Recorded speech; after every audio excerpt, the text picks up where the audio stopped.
السلام علیکم every one, امید کرتی ہوں سب ٹھیک ہوں گے اور خیریت سے ہوں گے۔ صدر صدام حسین ایک دفعہ رات کو عراق کی سرحدوں پر گشت کر رہے تھے۔ بہت دور ایک بستی نظر آئی۔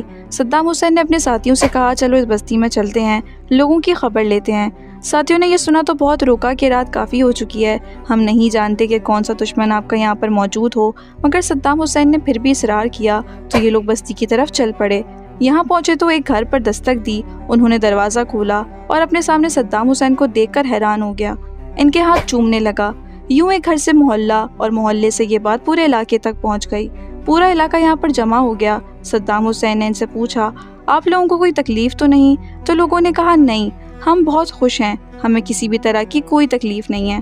صدام حسین نے کہا بس میرے لیے دعاؤں کی درخواست ہے، کیونکہ جب تک میں جاگ رہا ہوں تو اس وقت تک آپ لوگ چین کی نیند سو سکتے ہیں، لیکن جب میں چلا گیا تو تم کبھی بھی چین سے نہیں سو پاؤ گے۔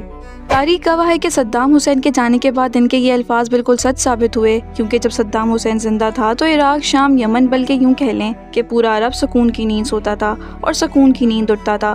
مگر اچانک ان کے دشمن نے اندر ہی اندر ان کے خلاف ایسی مہارت کے ساتھ بغاوت کروائی کہ پورے عرب نے یورپ کا ساتھ دے کر صدام حسین کو دشمنوں کے آگے بالکل اکیلا کر دیا، جس کے بعد امریکہ نے عراق پر چڑھائی کر دی اور صدام حسین کو پھانسی دے دی گئی، اور اس پھانسی کے بعد شام، فلسطین، لیبیا، افغانستان کوئی بھی محفوظ نہیں رہا۔